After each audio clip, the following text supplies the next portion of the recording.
And today I want to pursue the subject of taking up the field of psychological research as it has been developed in India and other countries, particularly India. So, yesterday I referred to the possibility of the Indian background being referred to as a base for some of our conclusions.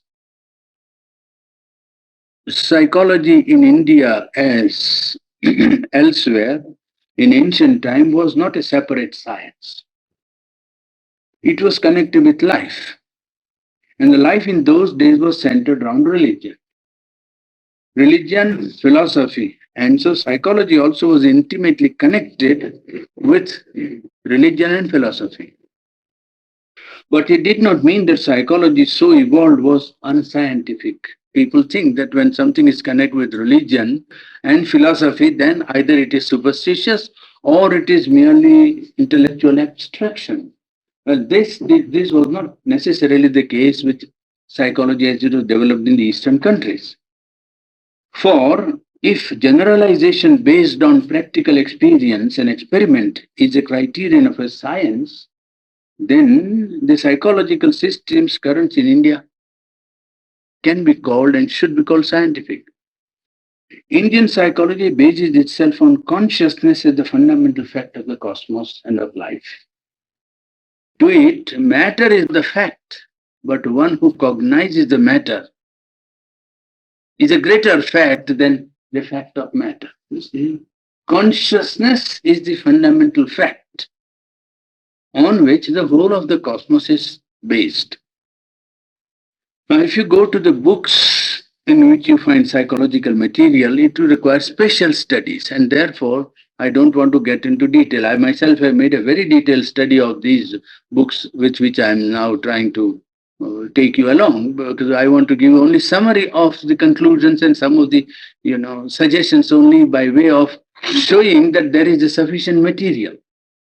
The Rig Veda is the oldest book of humanity, and it is the fountainhead of Indian culture. Already it contains enough psychological material to warrant a separate treatment. It is a very vast field. A rough outline can be attempted only. Rig Veda speaks of knowledge, it speaks of consciousness, it speaks of unconsciousness, it speaks of will, thought, it speaks of understanding, it speaks of truth, it speaks of the right. But it expresses its vision in symbolic language, which is a puzzle to the modern mind. The terms which are used in the Rig Veda indicate that the Vedic age was far from being primitive.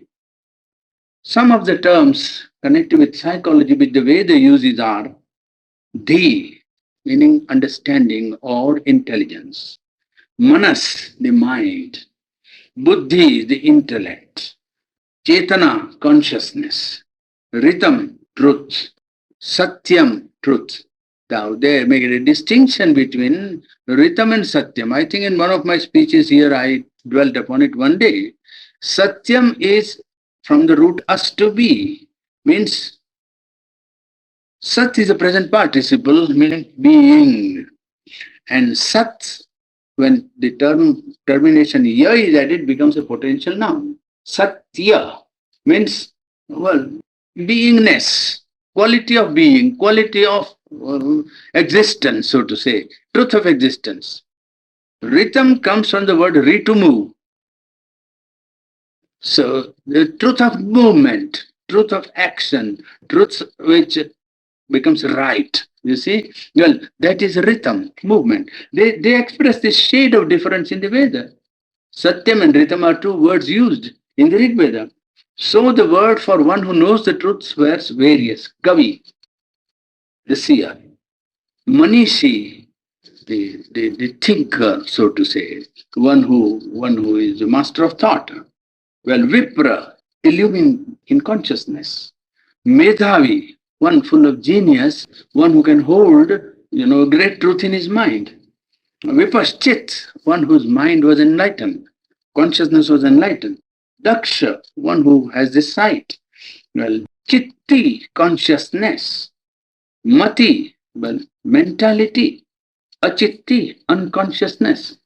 Now, these are the words which I quote from the Rig Veda, which shows clearly that they could not have been primitive when they had. This is not a complete list, by the way.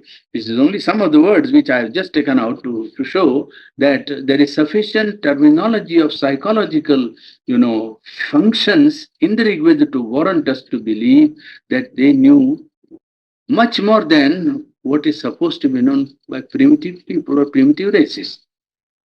They speak also of the various planes of consciousness in terms of symbols. They don't speak of the planes of consciousness in terms of intellect or mind. You see, as modern mind would speak, they speak in terms of symbol. And the language is such a closed and sealed book to the modern mind, and therefore one misses the truth. It mentions this three, it speaks of Dyava Prathivi, for instance. Dyava Prathivi means earth and heaven. Here, the symbol is the physical and the mental planes of consciousness. Earth is the physical plane, while heaven is the mental plane. It also mentions Antariksha, the intermediate plane, means the vital plane between earth and heaven, physical and the mental. It even speaks of the triple shining realms of the mind, called in the Rig Veda Trini Rochana, triple shining realms of mind.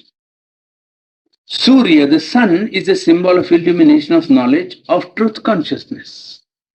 When it speaks of the sun, it wants to speak about the truth consciousness, the illuminating power of knowledge. Well, the Vedic seers spoke of the ascent of the human soul from plane to plane, from darkness to light. I'll quote only one hymn to quote to you that they actually did speak of the transition or ascent from darkness to light. It is the first mandal, 50th sukta and 10th hymn of the Rig Veda. It says, Udvayan tamasaspari jyotish pasyantah uttaran devan devatra suryam aganmat jyotiruttamam. Beholding a higher light beyond this darkness, we followed it and reached the highest light of all, the supreme sun. Now, here, the reference to darkness and the rishi rising gradually from the realm of darkness to the realm of light is a clear indication of what they meant by ascent to the sun and also bringing down of the sun to the earth. They speak of double movement of the human soul rising to the sun and trying to bring down the sun on the earth. Well, there is also a mention of the all-pervading principle or deity called Vishnu. Vishnu, the all-pervading Godhead. In the first mandal, and I think it is 156 sutta, 156th, I think hymn, it speaks of triple fold steps of the universal movement of Vishnu. The text is like that. Trini pada vichakrame Vishnu gopa adabhya. 3 steps he took, the all-pervading deity, irrepressible, the protector of the people. And he took these 3 steps. Now, Vishnu is the wide moving one. Vishnu to pervade, to be wide, to be immanent. He is that which has gone abroad in the language of the Isha Upanishad. We read it on the first day, if you remember. Saparyagat. He went abroad, triply extending himself in the superconscious realm of bliss, in the heaven of mind, and in the earth. And ato dharmani dharayan, and pervading the supraconscious, the mental and the physical world, he maintains them by supporting the functions of each according to its constitution. The earth is made to support the earth constitution, the mind is made to support the mental constitution, the supramental acts in its light of the truth. Now, this gives you some idea that the symbolism of the Rig Veda speaks of an amount of knowledge, psychological, store of knowledge, which was there, but now it is so housed in a language or couched in a language of symbols that for the modern mind it becomes a very difficult problem to get at what it meant. It was a sort of a happy accident that Sri Aurobindo in his actual yogic practice, we shall deal with it when we come to the Veda. He actually came across certain experience which opened out the meaning and significance of the symbol to him in his yogic life. And it is because of that knowledge that he went back to the Vedas, well, studied the Veda, and brought out a new interpretation of the Rig Veda. And the modern mind is so much obsessed with what they are doing, that they wouldn't look at it because simply because they have written cupboard full of books, and now they can't throw it in the waste paper basket. You see, they can't think of it as if they were. Yes, certainly, it has some meaning. It has some meaning of the outer shell, the grammar, the prosody, the language. That is all right. That is in its proper place. I mean, that is a contribution. But to say that they know what the Veda mean, well, it is to say that they don't know what they are talking about. In fact, all the Western Indologists who are claiming to be students of Veda have not even got to the beginning of knowing it. You see? Because unless you get at the meaning of the symbol, you can never understand it. It is just like you take a watch. Now you take a watch to an African who has never seen a watch. Now, if you take it to him and ask him to hear, he will say, "Oh, it is some devil is inside. Devil is inside first." Well, if you open it out and show that there is a machine, a mechanism, and he can arrange it and it will again work, then he would say, "Yes, it's a mechanism where a mechanism works and something goes round." That's that's all about that he can understand. He won't be able to understand that this measures time, that it's a symbol.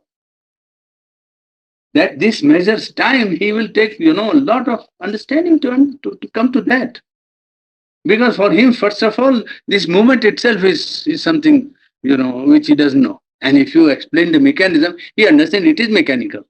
But that this is a symbol of a movement of the whole, the solar system, well, he would not understand. Just the same as happened to the Indologists with regard to Veda. They took it up and said, "Oh, sociology, let us understand society." Oh, what was that marriage system? What was the inheritance? What is that? Rigveda was not written to convey to idea of society, idea of inheritance, idea of what they ate and how they slept. It was not written. And if you haven't got that, how are you going to get at the meaning? You see, the whole difficulty is that oh, this means something. Then you know that now it is explained to you. You understand it like that afterwards, you see. So that is what has happened to the Rig Veda. Now I'll read you one or two more hymns to show in the language of the Rig Veda itself, not at all adding anything by way of interpretation, literal translation, and you will see what it means. Fourth mandal, second hymn, second sukta, 12th hymn. Chittim achittim chinavad vividvan. Now, chitti is a word used in the Vedantic terminology, also means consciousness. So the wise or the knower must distinguish between consciousness and unconscious. You see, it speaks of chitti, achitti, consciousness, unconsciousness. Another verse of the fifth mandal, 19th sukta, first hymn. It says, Abhyavastha prajayante pavavre vavri adadhe. It says, state upon states after states are born, covering after covering opens to consciousness. In the lap of the mother, he wholly sees. Now, this expression of avastha means consciousness. This is also classical Sanskrit. So, state after state is born. Condition after condition of consciousness reveals itself. Well, the Rig Veda fifth mandal speaks of it already. In the fifth mandal, 62nd sukta, first hymn, you find Ritena ritam apihitam. A truth is covered by another truth. They knew the gradation of the truths, where a lesser truth was covered by the higher truth.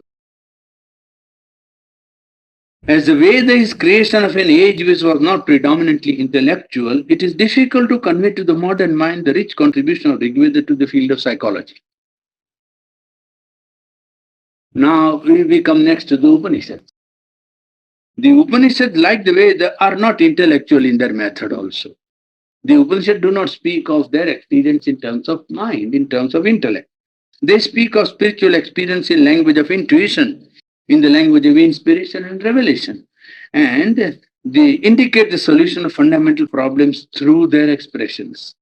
We may say that the Dionysian and Eleusinian and Orphic mysteries of the West corresponded to something like what the Upanishads did or stand for.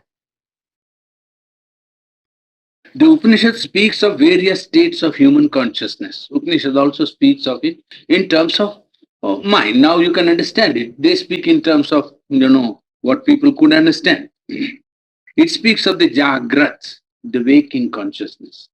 It speaks of Swapna, the dream state. It speaks of Sushupti, the deep sleep state. It speaks of Turiya, the state beyond the three, a fourth state as they would call it. It speaks also the various levels of consciousness. It speaks of the Annamaya, the material. It speaks of the Pranamaya, the vital. It speaks of the Manomaya, the mental or intellectual. It speaks of the Vijnanamaya, the supramental. It speaks of the Anandamaya, the delight level of consciousness, or the delight plane of being. Well, the cosmic planes manifest themselves also in the human being according to the Upanishads. And they are experienced by man as various sheets of being, koshas, sheet. One out, sheet, just as you take an onion and you remove one cover, then you do another cover, third cover, fourth cover. Each one is called a sheet. You understand? So the human being, a physical sheet, vital sheet, the mental sheet, and so on. They speak of several sheets of the human being. Various sheets in the ascending order from the inconscient to the superconscious. Man has got his physical, which is called the Annamaya. Man has got the vital, which is called the Pranamaya.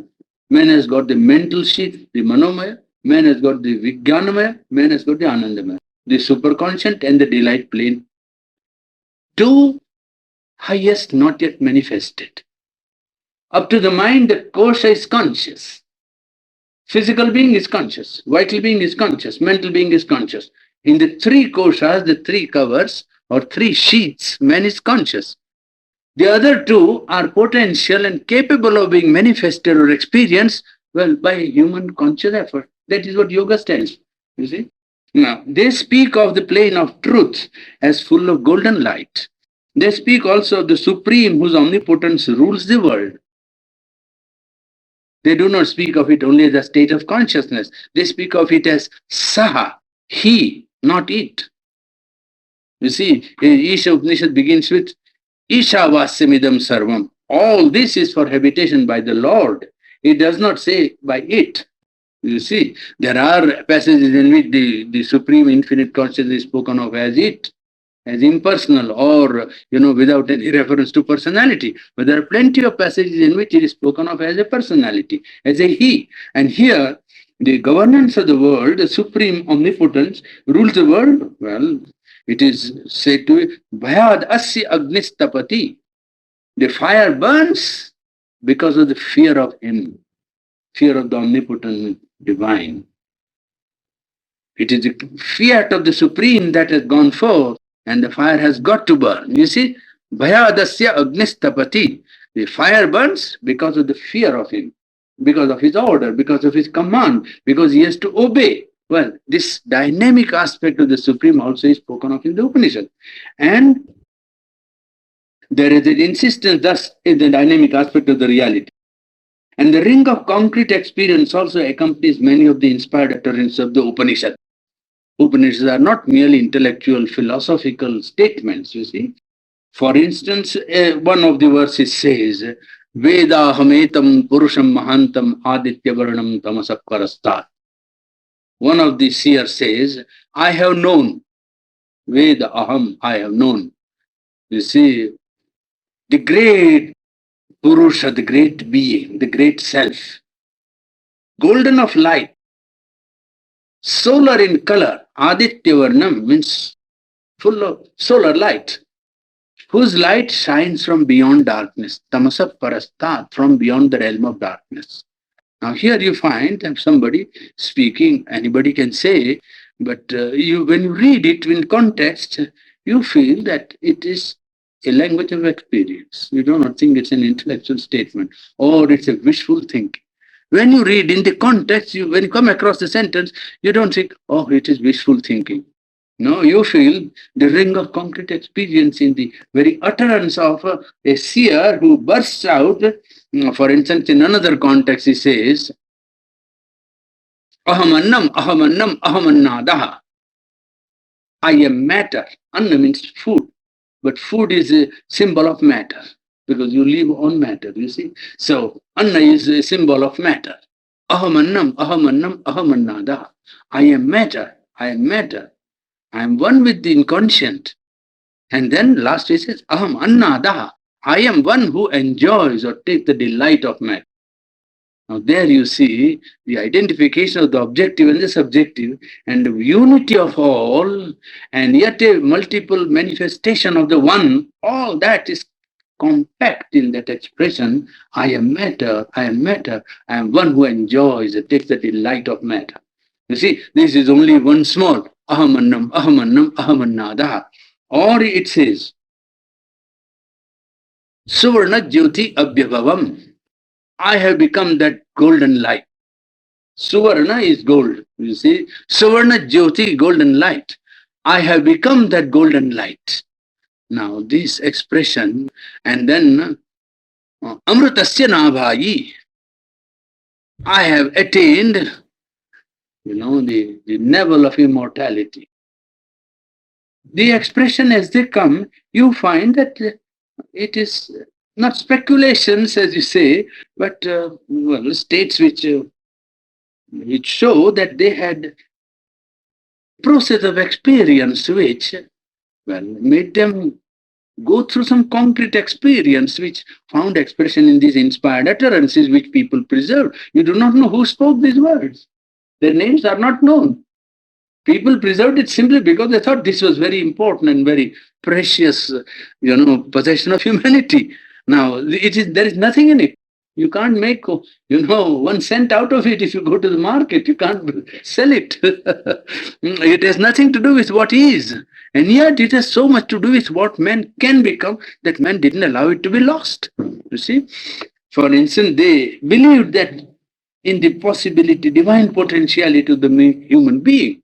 And so when one seer addresses the people that are gathered, he says, Shrunvantu, Vishwe Amrutasya Putraha, O ye children of immortality, O ye all children of immortality, listen to me. Now, he knew very well that he was addressing mortal man.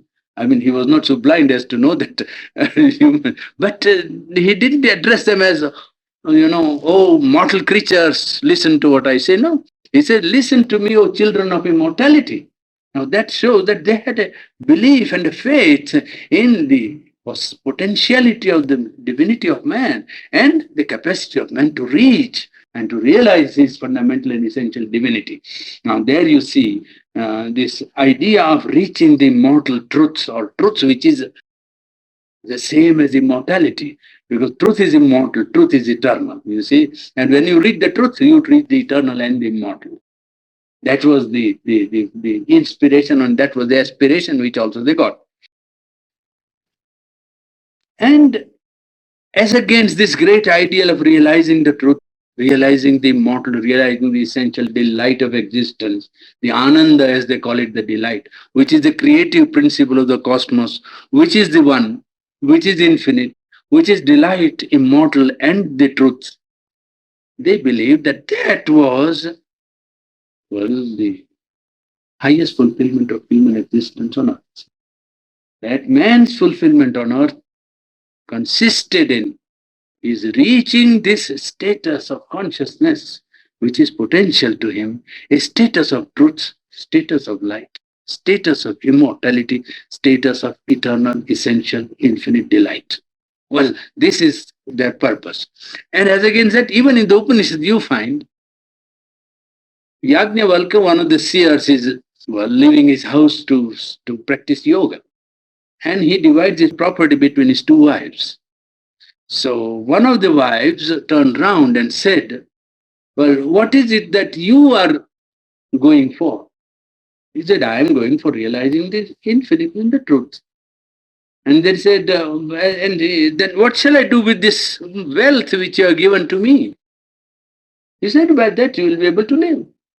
He said that, what is of mere wealth which does not lead me to the immortal?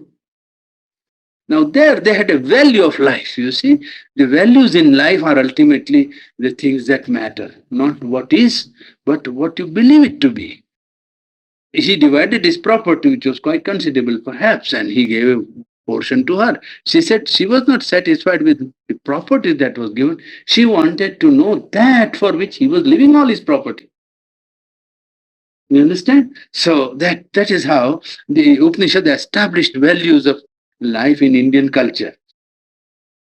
And these psychological, truths which we have seen are, well, it is an outline. You can't give a complete, study, which means a book on Upanishadic psychology you have to write. You see.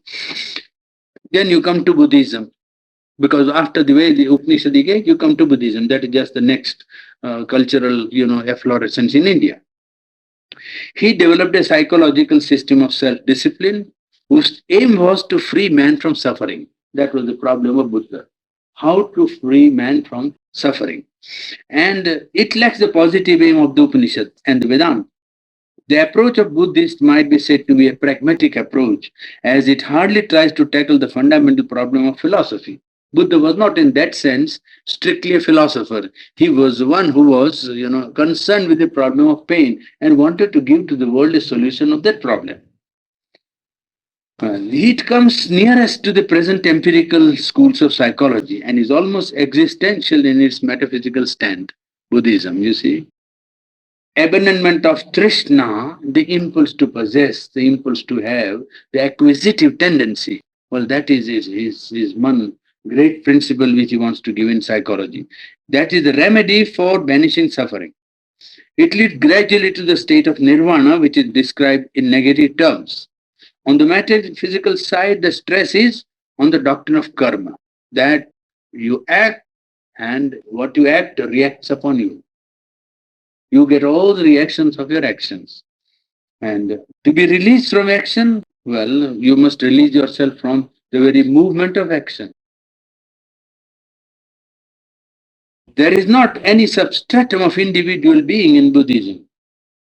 And because according to Buddhism, the individual being is only a flux, a constant flow of consciousness, a stream, you see. And therefore, the persistence of individuality is only a temporary experience. It is not nothing permanent. Now, karma explains, according to Buddhism, the tendencies, aptitudes, and capacities of the individual which you find in life. How are different individuals so much differentiated from each other? You would say because of karma, because of your past action. Rejection of desire and a gradual exercise of eightfold path would prepare the individual, according to Buddhism, for nirvana, a state in which the ego and perhaps also the entire being passes or ceases. Egoless state, according to some school of Buddhism, can lead the individual to universal compassion and a dynamic flow of help and sympathy, which would bring ultimate release of nirvana to all, thus eliminate suffering from the world. That is one school. This is not the belief of all the schools of Buddhism, please note. Now, then you come to the fourth synthesis of Indian culture, the Gita.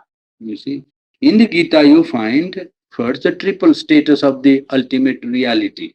Triple status meaning transcendental, universal, and the individual.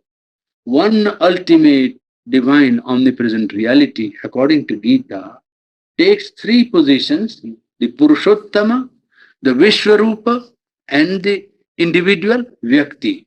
Kshara, Akshara, Vishwarupa, Purushottam, they will say. Kshara is the mutable individual personality. Akshara is the immutable. The Vishwarupa is the cosmic dynamis or dynamic cosmic consciousness. And the Uttama is the transcendent divine consciousness, which uses or manifests itself in the cosmic and the individual. The transcendent, the supreme consciousness, uses the cosmic and the individual as terms of its manifestation. So the triple status or identity of the three is affirmed in the Gita. The Uttama, the highest or transcendent reality, cosmic or universal reality, individual, the reality of the individual person. Well, all the three are identical. This is Gita's one stand. Now, thus it speaks about the individual and collective consciousness in terms of the transcendent and advocates the transformation of the individual by elimination of the elements of ignorance from his nature. Gita utilizes the great psychological discovery of the Sankhya. Sankhya is a very prominent school of Indian philosophy in which, for the first time, a very powerful analytical process was successfully carried out by Indian metaphysicians, and it comes very near to the scientific system of the West. Well, it first makes the division of consciousness into Purusha, the witness self, and nature, the dynamic flow of nature, dynamic movement of nature. The Purusha is the Sakshi, the witness. There is in each individual a subjective element which can separate itself from the movement of nature. In the mind of man, it is quite possible for the mental being to separate watching, observing, witnessing self and what passes before it as the flow of nature. For instance, one can separate the Purusha, the subjective witness in the mind, and see the mental thoughts in the mind passing as if they were somebody else's thoughts. This is a process of Sankhya which has a great application in the yogic life also, because that gives to the consciousness of the subjective self, the individual, a free ground on which it can stand. Otherwise, you are in the flow of nature. All the time you are identified with nature. And when you sit down for meditation, people always complain, oh, I sat down for half an hour, but my mind was not quiet. Well, because you constantly identified yourself with the mind. If you had separated yourself from the mind and stood apart in mind, watching your thought, then you would have seen the thought as if they were outside you. That you are like one who is standing on the river or on the flow of the current. Now the current is flowing all the time. Now if you allow yourself to flow with the current and then you try to meditate in the current, then you are all the time running with the current. And so you say, oh, I want to stand, I want to stand. But all the time the current is taking you. But if you get up on the shore and then see, oh, this is the current that is flowing. Oh, this is how current of thought or suggestions, ideas or impulses are well running or flowing in my mind. Then you get self-knowledge. Self-knowledge begins with the knowledge of nature. You see, the self-knowledge doesn't begin with the knowledge of the self directly, no. The first self that you really know, means know by identification, know by experience, is your witness self. He is the one who is independent, observer, witness. The seer, the element in the mind or in life or in the emotional being that separates and sees, oh, this is how my mind is working. Well, that is the first ground of freedom. You have got somewhere you stand steady without being moved by nature. The first step to establish mastery over nature is to stand apart. It's an easier method of controlling nature also. Because once you stand apart, you will be able to put a will which will be able ultimately to control and guide the thought, guide the current of movement that is going on, either thoughts or ideas or impulses or desires or ambitions or greed or selfishness or ego, whatever is coming, you will be able to see. And one great advantage is that when you see a movement of nature, it has no power to control you. It is like somebody, you are here and you have seen that there is a thief. Well, the thief knows that you have seen him, then he won't be easily able to come and steal. He knows that, oh, he is watched. The moment he knows that you know, well, half of his strength is gone. The same with regard to nature. When you know that, oh, I have some difficulty in my vital being, I have some true turning to light in my mind, but in my vital, I am turned towards selfishness or attachment or desire or possession and so on. Well, that means the power of that impulse is reduced. To know is not bad. It is good to know oneself as he is. It is no use trying to believe and be self complacent and say, I'm very wonderful and marvelous and perfect. That is just the wrong thing in yoga. In yoga, you are first to make discovery that man is ignorant, that one is a fool, or one is a rogue, or one has many stupidities in himself. Well, that is a good discovery. It's nothing wrong about it. So when you see, then you half the strength of the impulse, the idea, or the suggestion is gone. It has lost 50% of its power because it also knows. Don't think that these are unconscious movements. You see, if you have a serious idea of yoga, you must know from in advance that there is no unconscious movement in nature. Whole is conscious. The whole universe is living. It is a conscious universe in which you live. It is pulsating with life. It is all the time vibrating with consciousness. If you see a stock and stone and a mountain and you see it is not moving, it is wrong. It is all the time living, you see, and therefore ideas or thoughts, they have consciousness behind it. They have entities behind it. They have elemental powers behind it. And they know that you have seen. Remember, they will know at once that you have seen. And when they know that you have seen, well, then much of their power is already gone. They lose their capacity to hold you in their clutch, you see. Well, that is one important discovery to make. Now, what I was telling. It was about the Sakshi, is it not? We are talking about the witness self. Yes, now this witness self is the first step. This witness, according to Gita, is the Anumanta, one who gives the consent. He is the Bharta, the supporter of nature. He is the Bhokta, the enjoyer of nature. He is Ishvara, the Lord of nature. Well, beginning with the witness self, when you exercise your separation, you become the one who gives the consent, one who gives the support, one who enjoys, and one who rules. Ultimately, you end by ruling nature. Well, these steps, Gita, actually, I have quoted you the words of the Gita almost, you see. Now, it also tries successfully to systematize and synthesize the effort of the three psychological powers of man: the intellect, the emotion, and the will. The Jnana Yoga, the Karma Yoga, and the Bhakti Yoga. Gita makes a synthesis of all the three efforts of human consciousness to rise to the Supreme. And by purifying the nature, by concentration, and by development, and it ends by enlarging the scope from finite to the infinite. The mind, the emotion, and the will are developed gradually, step by step, to move from finite to the infinite. Thus, psychology in India is not, as it is in Europe, a child of scientific age. Indian approach all along has been to regard psychology rather as a science of discipline of life, mainly concerned with developing human consciousness. They did not want to study mentally and arrive at some conclusions. They wanted to make it a culture, self-development, you see, and arrive at certain development of consciousness. Pursuit of this psychology has been the most persistent and leading note of Indian culture throughout Indian history. As Dr. Indra Sen puts it, Indian psychology does not merely ask, what am I? But also asks, what can I become and how? Not what I am. That is what most of the schools are doing. And what I am may be very stupid, but what you can become might be something wonderful. Well, introspection and widening and heightening of consciousness are the methods which are employed in Indian psychology.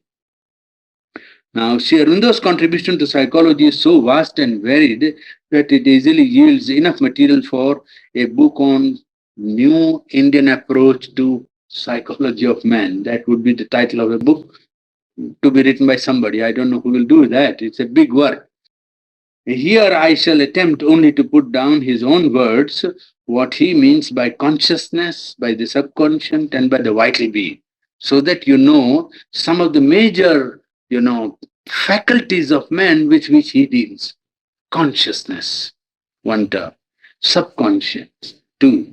Third is vital being. Now, when you come across in his writing on yoga, two, three volumes like that, these terms, you get baffled and say, but what does he mean by consciousness? What does he mean by subconscious? What does he mean by vital being?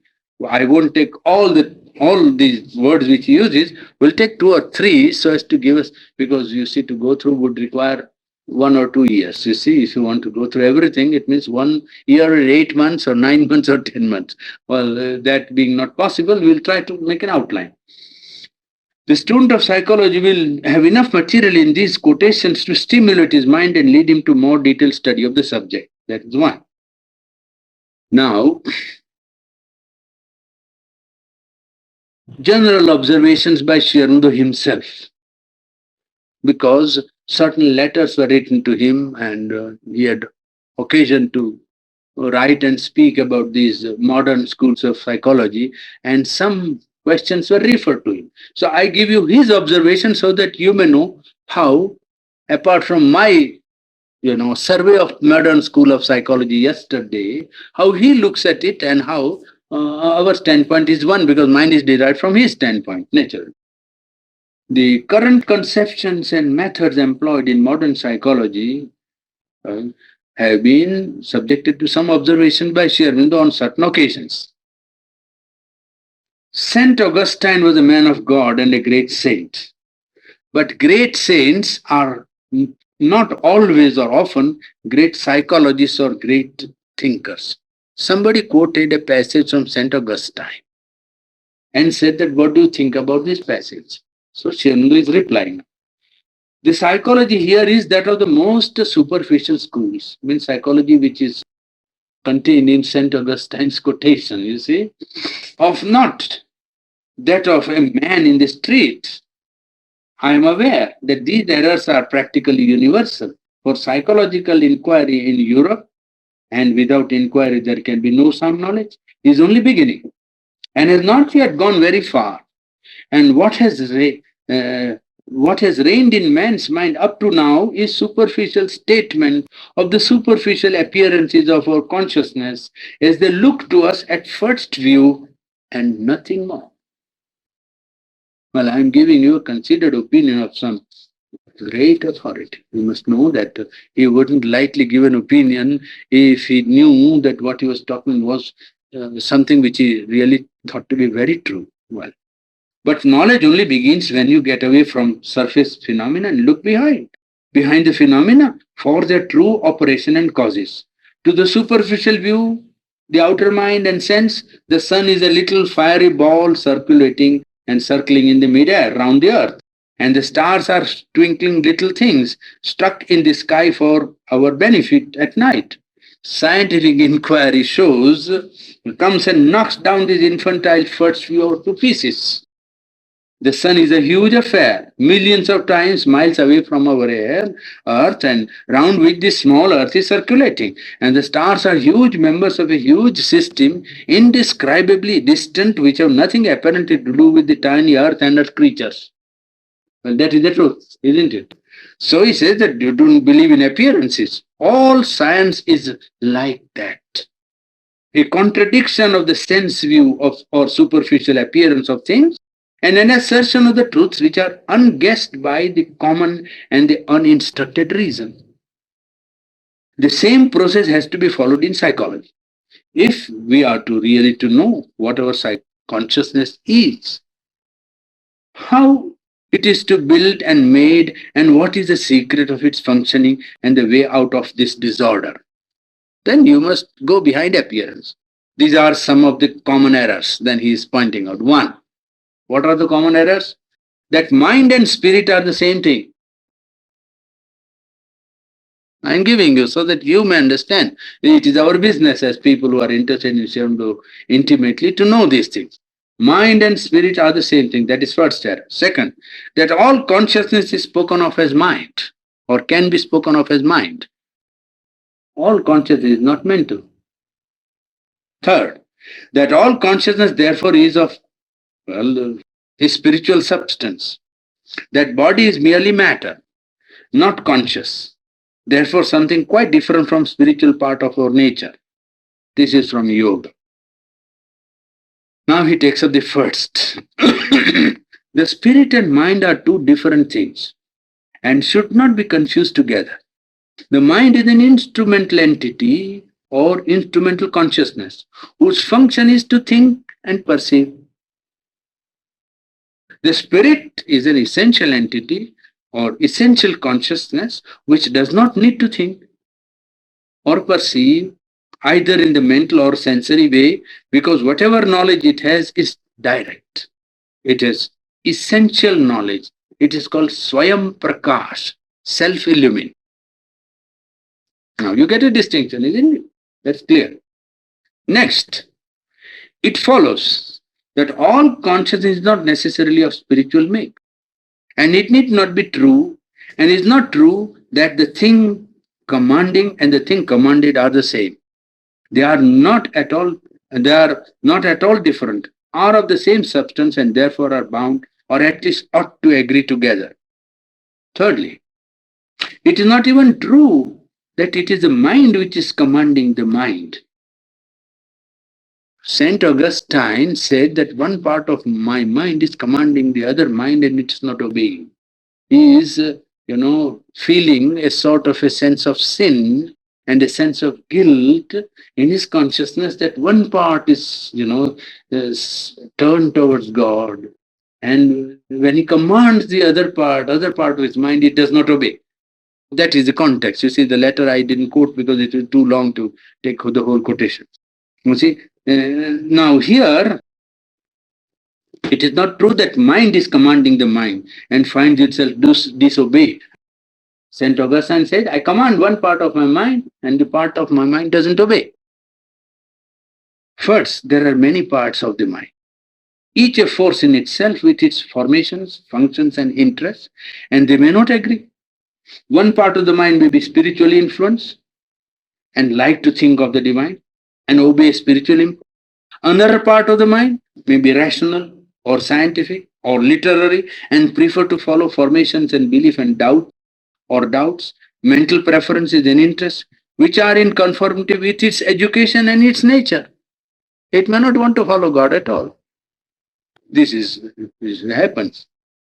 But quite apart from that, what was commanding in St. Augustine may very well have been his thinking mind or reason, while that which was commanded was his vital being. And mind and vital, whatever anybody may say, are not the same. Now here you come to another distinction. We spoke of spirit and mind as separate, is it not? Now he says mind and vital are not the same. We'll come to it, you see. The thinking mind or buddhi lives, however imperfectly in man, by intelligence and by reason. That is mind. Intellectuality, rationality. Vital being, on the other hand, is a thing of desires, impulses, pushes of force, emotions, sensations, seeking after life fulfillment, possession, enjoyment. That is vital being. Do you understand the distinction now? You get it right? Mind and vital? Well, whenever you read any book, at least you are clear about the distinction. These cannot mean the same thing. These are its functions and its nature. It is that part of us which seeks after life, after its movement for their own sake, and it does not want to leave hold of these things if they bring it suffering as well as or more than pleasure. It is even capable of luxuriating in tears. It can enjoy and take delight of tears, this vital part. Suffering is a part of drama of life. That is a vital being. What then is there in common between thinking intelligence and the vital? And why should the latter, means the vital, obey the mind and not follow its own nature? St. Augustine's complaint was that what his mind was commanding, the other part, he called it mind, but it was really his vital, which was not obeying. And Shirndo said, well, that is natural. The vital is made to function differently, the mind is made to fulfill it, another function altogether. The disobedience is perfectly normal instead of being, as Augustine suggests, unintelligible Of course, man can establish a mental control over his vital, and insofar as he does, he is a man. The vital is full of impulse, desires, ambitions, and pushes of emotions and sensations and so on. Well, the degree to which man establishes mental control over this vital part, well, he is a human being, a man. Because the thinking mind is a nobler and a more entitled entity, and consciousness then vital and ought therefore to rule. And if the mental will is strong, it can rule. But this rule is precarious, incomplete, and held only much by self discipline. For if the mind is more entitled, the vital is nearer to the earth. The vital is more intense, vital is more vehement. Mind is near life. Life is near earth and has a greater hold. You see, vehement, more directly able to touch the body. There is too a vital mind which lives by imagination, thoughts of desire, will to act, and enjoy for it, from its own impulse, and this is able to seize on the reason itself and make the reason its auxiliary, its justifying counsel and supplier of pleas and excuses. That is what the vital being does. Vital being approaches the reason, convinces it, goes around it, persuades it, and then the reasoning being or reasoning power is made to support the vital. This is 9 out of 10. That is what happens. You see, when a man justifies his vital impulse, he takes the help of mind as a counsel and says, well, am I not all right? And supposing I don't do this, if I don't smoke, say for instance, shall I not fall ill? It is better that I continue, otherwise my health will suffer. Well, that's just like that. Yes, yeah, the vital comes in and goes round the mind and persuades it and makes it his counsel and will take the full support of the mind rather than acting out in the light of the mind. Mind is not allowed to operate and exercise its knowledge without hampering. Yes. There is also sheer force of desire in man, which is the vital principle support and strong enough to sweep off man's reason. As the Gita says, like a boat on stormy waters. Vayur navamibambasi, that is the word in the Gita, you see. Like a boat on a stormy boat is simply carried. That's what the vital does. Finally, the body obeys the mind automatically in those things in which it is formed or trained to obey. But the relation of the body to the mind is not in all things that of an automatic and perfect instrument. No.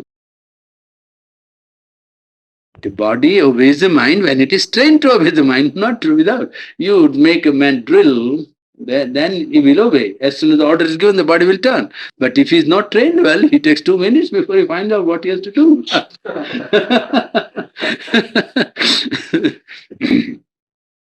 The body also has a consciousness of its own. And though it is a submental instrument or a servant consciousness, it can disobey and fail to obey as well. Well, that is one. That is St. Augustine's psychology. In many things, in matters of health and illness, for instance, in all automatic functioning, the body acts on its own and is not a servant of the mind. If it is fatigued, it can offer a passive resistance to the mind's will. Your mind wants to work, well, the body is tired, well, won't work. It can cloud the mind with tamas, inertia and dullness, fumes of subconscious so that the mind cannot act. That's what the body does sometimes. The arm lifts, no doubt, when it gets the suggestion, but at the first, the legs don't obey when they are asked to walk. Yes, it can't. They have to learn how to leave the crawling attitude and movement and take up erect and ambulatory habit, stand and walk. Even that has to be trained. When you first ask a hand to draw a straight line or play music, well, it can't do it and won't do it. Well, it has to be schooled, it has to be trained, taught, and afterwards it does automatically what it is taught. Automatically almost it will do, but first you say straight line, no, it will go like that. All this proves that there is a body consciousness which can do things at mind's order, but has to be awakened, has to be trained, and has to be made a good and conscious instrument. It can even be so trained that a mental will or suggestion can cure the illness of the body. You have to train the body to receive and carry out the suggestion of the mind. But all these things, these relations of mind and body stand on the same footing in essence as the relation of mind to vital. And it is not so easy or primary a matter as Augustine would have us believe. Well, this puts the problem on another footing with the causes and more clear. And if we are prepared to go far enough, it suggests a way out. The way is way of yoga. Now, the mechanical method, Cernus writes. In psychology, one can say that the mechanical or physiological approach takes hold of the thing by the blind end and is the least fruitful of all. That is what most of the modern psychologists have been doing. Physiological function. When do you get the impulse? When do you see the light? When did you hear the sound? When did the touch convey to the impression? What has all that to do with real psychology? It's difficult to believe. But he says it is catching by the blind end and is the least fruitful of all. For psychology is not primarily a thing of mechanism and measure. That is what they are trying to do, parapsychology and all this measurement of impulses and all sorts of things. It opens to a vast field beyond the physical instrumentalities of the body consciousness. In biology, one can get a glimpse of something beyond mechanism because there is, from the beginning, a stir of consciousness progressing and organizing itself more and more for self expression. But in physics, you are in the very domain of the mechanical law, where process is everything and the driving consciousness has chosen to conceal itself with the greatest thoroughness, so that scientifically speaking, it does not exist there, consciousness. In the physical, the consciousness has so thoroughly concealed itself that scientifically there is no consciousness. Their process is everything. Yes. It does not exist. One can discover it there also by occultism and by yoga, but the methods of occult science and yoga are not measurable or followed by or followable by or knowable by means of physical science. So the gulf remains in existence. It may be bridged one day, but the physicist is not likely to be the bridge builder. It's not the physicist who will do the job. So it is no use asking him to try what is beyond his province. Now, application of phenomena of physical phenomena to psychology. He says to apply the same test to phenomena of a different kind is as foolish as to apply physical test to spiritual truths. One can't dissect God, can't dissect it, put it on the table, or see the soul under a microscope. So also the subjection of disembodied spirits or even a psychophysical phenomena to tests and standard valid only for material phenomena is a most false and unsatisfactory method. Moreover, the physical scientist is for the most part, resolved not to admit what cannot be neatly packed, labeled, and docketed in his system and its formulae. He is decided. I told you, give the instance of people in the time of Sir William Crookes in England. You see, the Royal Scientific Society refused to see a phenomena which he wanted them to see. That he said, I have no explanation, but I want to see because it happens on the plane of matter, plane of physical plane. No, they said, we don't recognize this phenomenon. Dr. Jules Romain, now he gives the instance of a French eminent man, himself a scientist as well as a great writer, makes experiment to prove that man can see and read with eyes blindfolded. The scientists refuse even to admit or even to record the result. This is, I know. Eyeless Sight is a book written by this man, Jules Romain. I have read that book, you see. We took it to Sierra, and in the evening talk, you will find a mention of this book. In the evening talk, this book is mentioned. Khuda Baksh, I think he's from Burma. Khuda Baksh comes along and proves it patently, indubitably, under all conditions and tests. The scientists are quite unwilling to cede or record the fact even though his results are undeniable. He walks on fire unhurt. I mean, he has done it in London, in Paris, in India, in Bombay, in Calcutta, everywhere. It's not a secret as he was done in his closed room with a medical council sitting. He took all the poisons, I mean, nitric acid, hydrochloric acid, and so on, and survived quite all right. So he walks on fire, unhurt, and disproves all hitherto suggested explanation. They simply cast about for another and still more silly explanation. Well, what is the use of trying to convince people who are determined not to believe? He is a great humorist. You see, a sense of understanding. No, don't try to convince people who don't want to understand. Psychologists, of course, having to deal with mental movements, more easily recognize that there can be no real equation between them and physiological processes, and at most, mind and body react to each other as is inevitable since they are lodging together. But even a great physical scientist like Huxley recognized that mind was something quite different from matter and could not possibly be explained in terms of matter. Only since then, physical science has become very arrogant and bumptious and has tried to subject everything to itself and its processes. Now, in theory, at least, it has begun to recognize its limitations in a general way. But the old mentality is still too habitual in most scientists to shake off yet. Now, that gives you some observations of Sri Aurobindo on modern psychology. Now, if you take up one more from Sri Aurobindo so that you have a rough outline. The centers of consciousness are 7 in number. 7 centers of consciousness in man. 1,000-petal lotus of consciousness on the top of the head, above the head, just on the crown of the head, you see, like that. In the middle of the forehead, will, vision, and dynamic. Throat center is a center of externalizing mind. The heart lotus, emotional center and seat of the psychic being which is behind. Navel center is the higher vital, vital proper. Below the navel, the lower vital.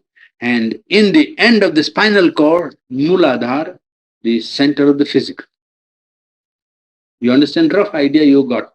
One is this 1,000-petal lotus on the crown of the head, above the head, in the middle of the forehead, in the throat, in the heart, in the navel center, below the navel center, and the Mooladhara, the end of the spinal cord.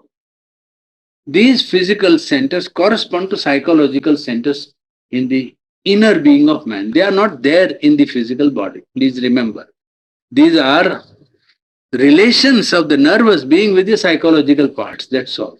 It is not, when you say heart, it is not cardiac heart on the left side, but on the center. Psychic being is not in the heart, the cardiac heart which is on the left side. Psychic center is in the heart in the sense of, well, here, where it can influence the solar plexus. That's all. The solar plexus and the heart center are in communication or are possible to be in communication. All these centers are in the middle of the body. They are not connected with the physical functionings, you see. They are in the middle of the body. They are supposed to be attached to the spinal cord. But in fact, all these things are in the subtle body. Sukshma Sharir, as it is called, in the subtle body. Sukshma Deha. Though one has a feeling of their activities as if they are in the physical body when the consciousness is awake. Then they are, as it were, some movement takes place corresponding in the physical also at the same time. In the process of our yoga, the centers have each a fixed psychological use and general function which base all their spatial powers and functioning. The Mooladhara means the end of the spinal cord governs the physical down to the subconscious. The abdominal center, Swadhisthana, governs the lower vital. The navel center or the Nabhi, Manipura, governs the larger vital. The heart center or Hrit Padma governs the emotional being. The throat center governs the expressive and externalizing mind. The center between the eyebrows is Agna Chakra, governs the dynamic mind, will, vision, and mental formation. The thousand petal lotus Sahasradala above commands the higher thinking mind, houses the still higher illumined mind, and at the highest open the intuitive through which or else by which an overflooding directness the overmind can have with the rest communication and immediate contact. This Sahasradala acts as a connecting or communicating link between the higher functioning above the mind and the lower psychological functioning of the human being. Heart is the seat of two powers.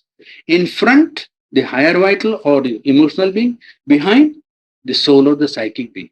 The heart has two functioning. One, surface movement and deeper movement. The surface movement is that of the higher vital being and emotional being, and behind is the soul or the psychic being, the true individuality of man. The colors of the lotus is in number and petals are respectively from bottom to top. The Muladhara or the physical consciousness has four petals which are red. The abdominal center has six petals, deep purple red. The navel center, 10 petals, violet. The heart center, 12 petals, golden pink. The throat center, 16 petals, gray. The forehead center, between the eyebrows, 2 petals, white.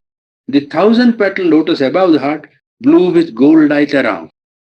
Well, this gives you roughly the idea of how it is organized in psychology, as we are likely to come across as we progress in the study of the yoga. You see, the functions are according to the yoga: commanding of the physical consciousness and the subconscious, commanding of the small vital movements, greeds and lusts and desires, and small sense movements. The navel center commands the larger vital forces and passions and larger desire movements. Then the heart commands the emotional being with the psychic deep within it. This throat center commands the expression and externalization of mind and movements of mental forces. This thought commands the thought, will, and vision. And the Sahasradala commands the higher thinking mind and illumined mind and opening towards the intuitive and the overmind. And that is how it is functioning. When we speak of Purusha in the heart, we are using a figure.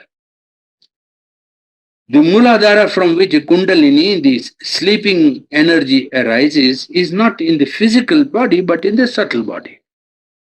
You see, they say awakening of the sleeping power, serpent power as it is called. Well, it is not in the physical body but in the subtle body.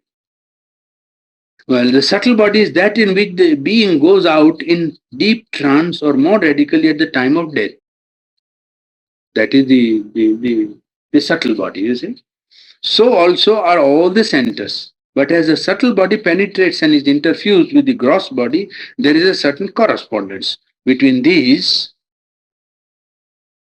centers of chakras and certain centers in the physical proper. So figuratively we speak of the Purusha in this or that center of the body, but it is really in the subtle body.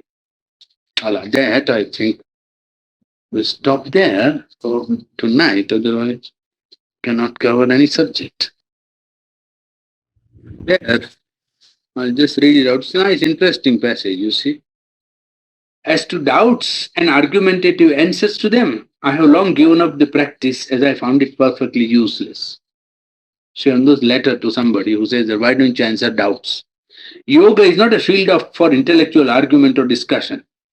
It is not by exercise of logic and or debating mind that one can arrive at a true understanding of yoga or follow yoga.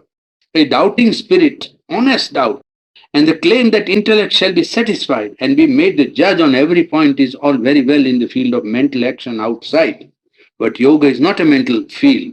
And the consciousness which has to be established is not mental, logical, or debating consciousness. It is even laid down by yoga that unless and until mind is stilled, including the intellectual mind and logical mind, and opens itself in quietude or silence to a higher and deeper consciousness, vision, and knowledge, spiritual sadhana cannot reach its goal. For the same reason, an unquestioning openness to Guru is demanded in the Indian spiritual tradition. As for blame, criticism, and attack on the Guru, well, it was considered reprehensible and the surest possible way an obstacle to sadhana. In, in the spirit of doubt, if the spirit of doubt could be overcome by meeting it with argument, there might be something in the demand for its removal by satisfaction through logic. But the spirit of doubt doubts for its own sake, for the sake of doubt. It simply uses the mind as an instrument for its particular dharma. And this, not the least, when the mind thinks it is seeking sincerely for solution of its honest and irrepressible doubts. Mental positions always differ. Moreover, it is well known that people can argue forever and ever without ever convincing each other. To go on perpetually answering persistent and always recurring doubts, such as for long have been filled in this ashram and obstructed sadhana, is merely to frustrate the aim of yoga and to go against the central principle with no spiritual or other gain whatever. If anybody gets over his fundamental doubts, it is by growth of psychic in him or by enlargement of his consciousness, not otherwise. Questions which arise from spirit of inquiry, not aggressive or self-assertive, but a part of hunger for knowledge, can be answered. But the spirit of doubt is insatiable and unappeasable.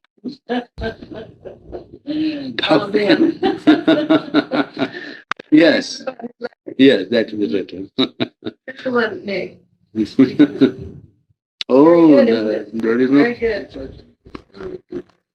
there is no clearer mind in the world. And yet there's time, there's still time. In another sequence, another Asana, standing on your head or twisting your body like that and doing something like this and so on. That's all that 9 out of 10 here in America has heard. That's all they've heard. So you simply sit down like that and something is done. Well, of course, something is done to your body, quite right. And you feel some exhilaration, some strength, and some quiet perhaps sometimes. That's all. That's not yoga. Yoga has to do with consciousness. You have to change inside. What's the use of all this twisting and torturing? Hmm.